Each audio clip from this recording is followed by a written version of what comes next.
Hey, hey, hey, everybody! What's happening? Oh, Lord. Big E here. Somebody once told me the world is gonna roll me. I ain't the sharpest tool in the shed. Big E here from Big E TV. And today's top story. This is the news. The years start coming and they don't stop coming. Melania Trump. Oh, poor girl. I feel so sorry for her. Did you see this? It was the #1 trending story earlier today on Facebook. So what's wrong with taking the back streets? You'll never know if you don't. And then imagine like what she was thinking when she got into this. I mean, I'm sure she was just thinking, hey, I'm a supermodel now, so I'm going to go latch on to some rich billionaire and live happily rich ever after, you know, just like Fiona and Shrek. You remember that? The only difference is... How will you kiss me? What? That wasn't in the job description. Maybe it's a perk. No. Turned out not to be Fiona so much as being that...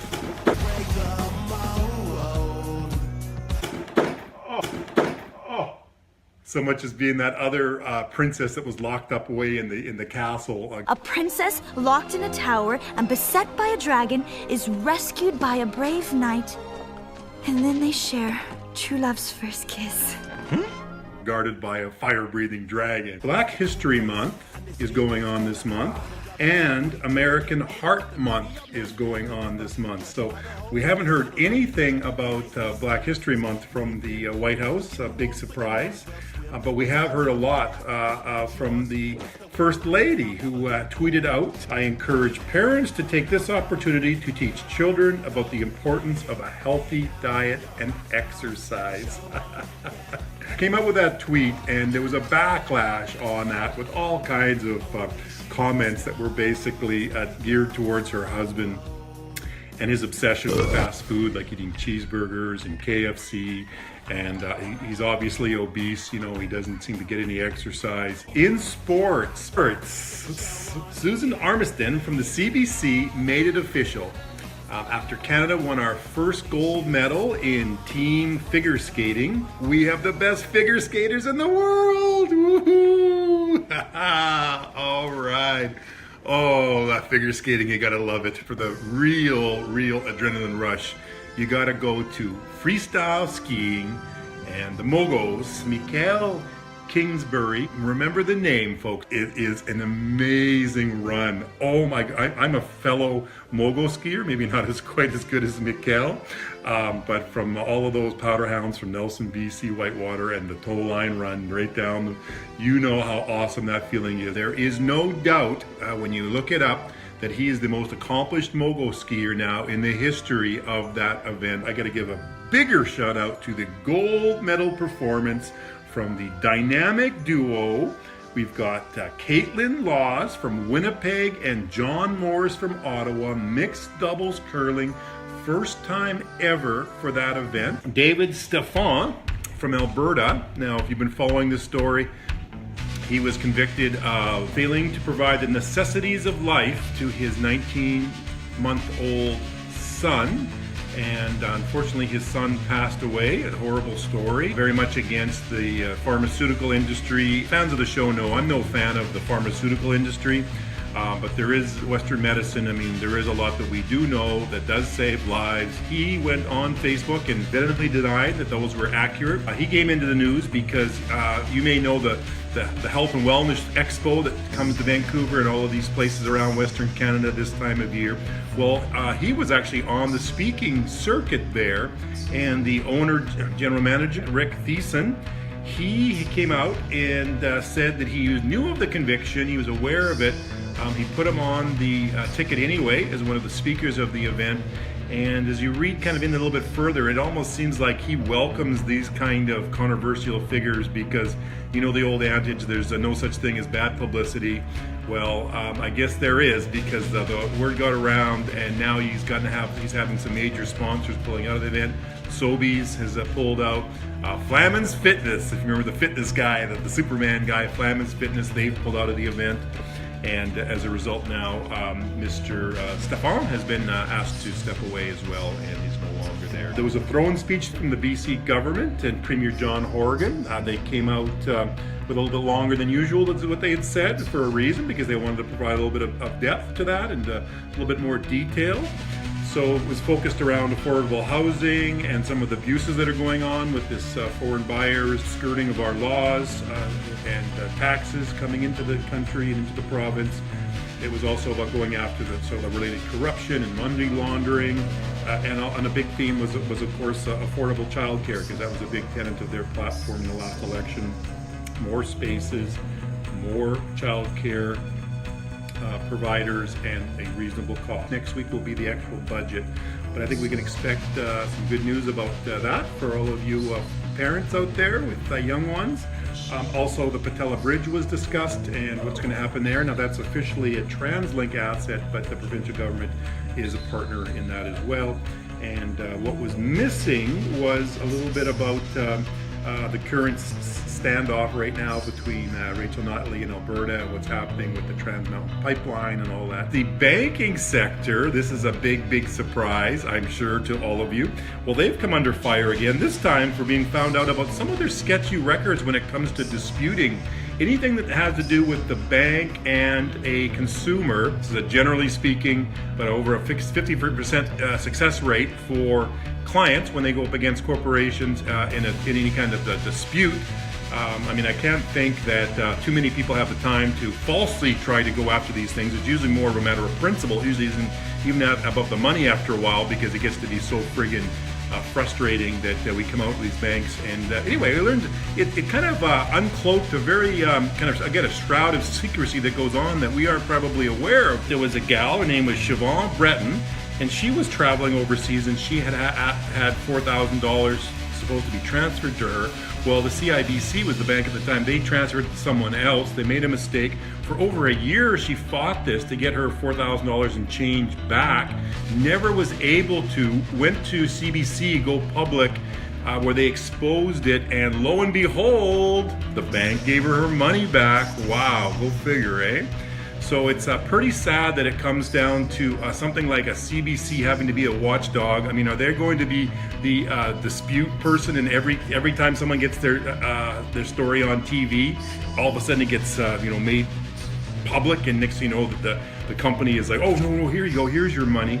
Well, funny thing, there's a couple of different organizations that are there to be independent.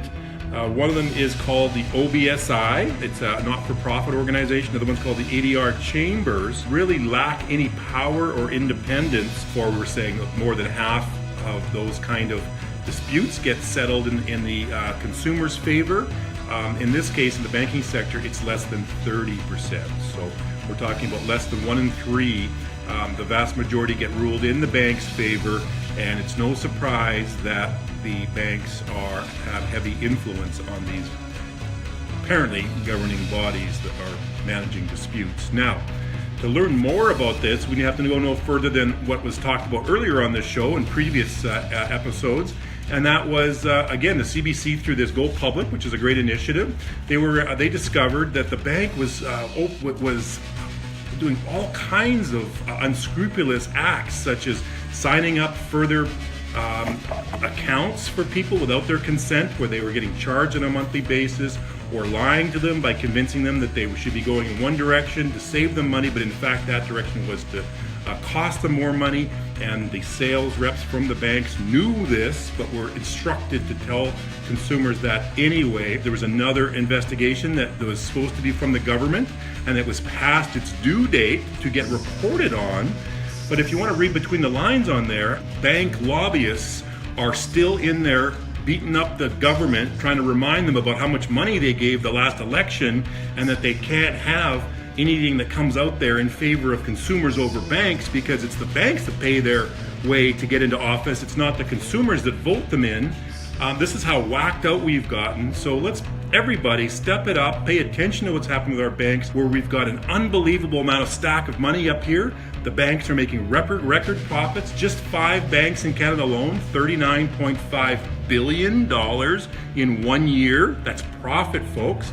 And on the other side, we've got consumer debt, the highest it's ever been in Canada and the highest of any nation per capita worldwide. So you've got these two. It's not sustainable, folks, and it's not just in Canada. Few corporations now that are hoarding all the money. You probably saw the stats by now in the US.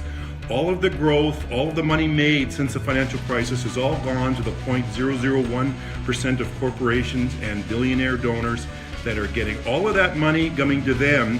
And on the other side, every year, year over year, us human beings are getting screwed because the cost of living is greater than the rate that wages are increasing. And as a result, it's shown that us human beings have not had a raise since the 50s, if you take into account cost of living and the dollar per dollar, what it could buy back then compared to now. So something has got to happen, folks. This is not sustainable, and it's me, Big E, doing the important reporting. NDP financial critic Peter Julian, who offered this, let's see if this makes sense. Consumers should feel when they have a transaction within the banking system and the bank makes a mistake, the bank is going to fix it. Hello, I think that makes sense. But do we really need the leadership, like the great guys like Peter Julian out there, to have to say something as basic as that? Like, come on, folks, what is our world coming to? Jacob Zumba has been given 48 hours. If you don't know Zumba, he is the president of South Africa, and you're going to see a common theme here tonight, the news. Well, President Zumba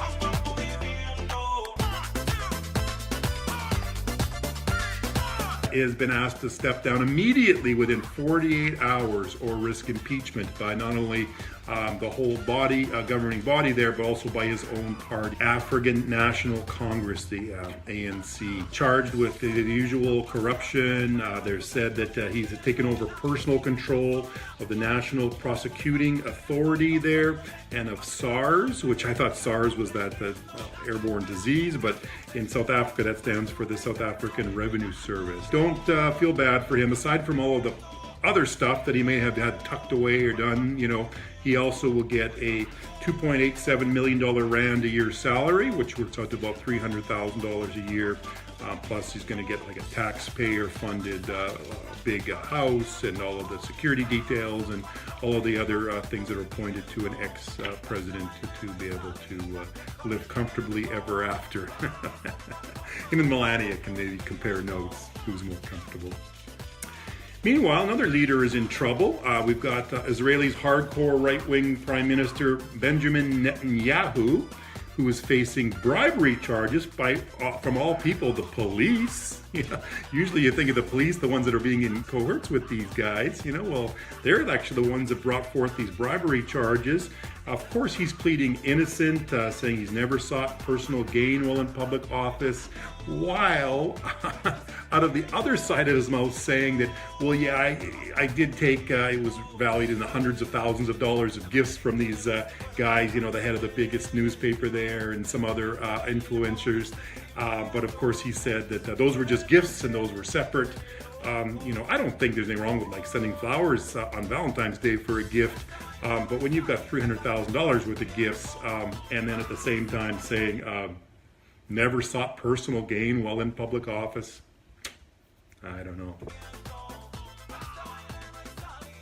We're going to give a shout out to Greenpeace Philippines, folks. Greenpeace Philippines, they did a fantastic artistic display made of all the recycled materials of a giant beached whale with all this tons of plastic garbage coming out of its mouth.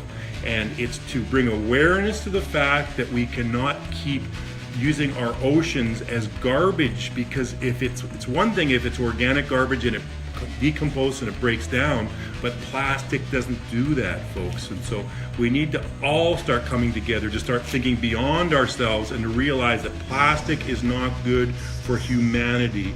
And again, we need to start putting pressure on those corporations that continue to use plastic and start moving to our materials being of a biodegradable sort. And that is a shout out to Joanne Gelke, old friend of mine, basketball gal. Oh, look at the love hearts flowing here. For those of you that do not know this, Greenpeace actually originated right here in Vancouver, British Columbia. So when you wonder why me, Big E, always talks about this being the center of the universe, well, there's a lot of amazing things happening here in Vancouver.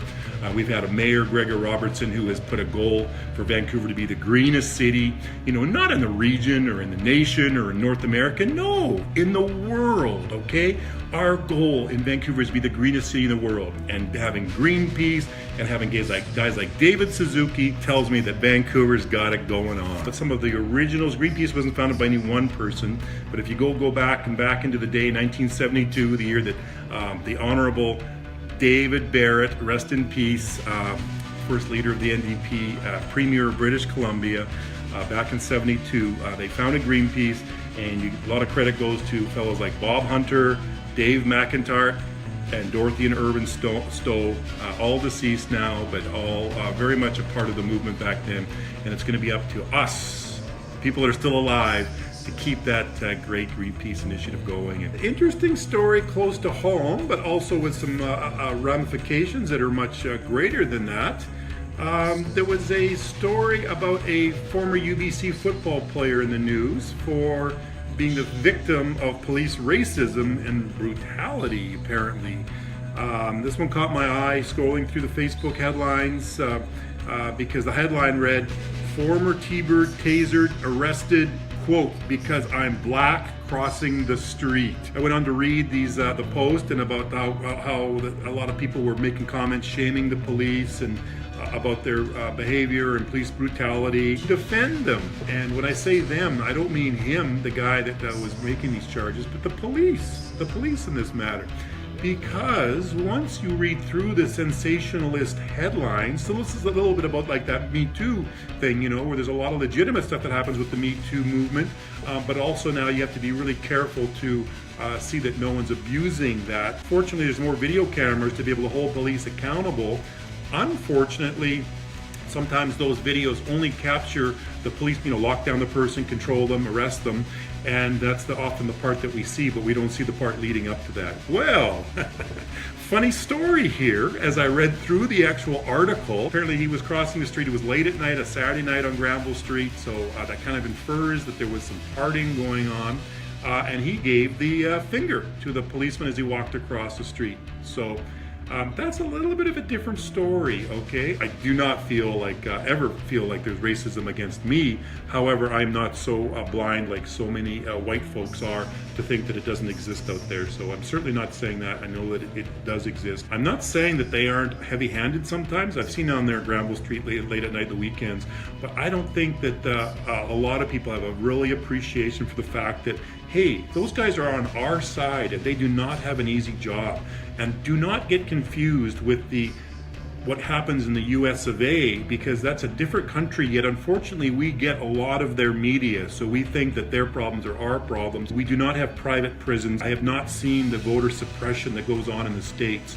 Why is all that important? Because there's definitely a trend down there for the incarceration of black people, and part of that there's a systematic process to helping get those folks out of the vote. They're not eligible to vote if they become a criminal. If you're someone that does have those feelings and you want to lock up every person that doesn't look like you, it certainly seems to be the conditions to make it so. And the private prisons give the incentive to line the pockets of a few rich people, a few politicians, and it's a win-win for all of those people, and it's a lose for society. This is really becoming a problem in our society. Why? Well, because it seems like it's all the good people now, the people that have good hearts, that care about each other, that care about the community, that care about our planet. They've been so turned off by the politics and all of the crap that goes on, the mudslinging, and the fact that it's such a corrupt system, the whole political system, that we're going to have to do something, folks, if we're going to make a difference in this world, because it's not sustainable, as I said at the beginning. We need to get the power back. And that starts by making sure that our politicians have values and we hold them to those values. And if they make a promise, they stick to that promise. And that's the good word here from Big E, from Big E TV. Have an awesome, awesome day, and we'll see you tomorrow. But I'm going to try to have a conversation that's a little bit bigger than ourselves. I mean, do we really need to have our leadership? Turned out not to be Fiona so much as being the... Oh, even the Big E TV sign can't believe it. He's going off the rails.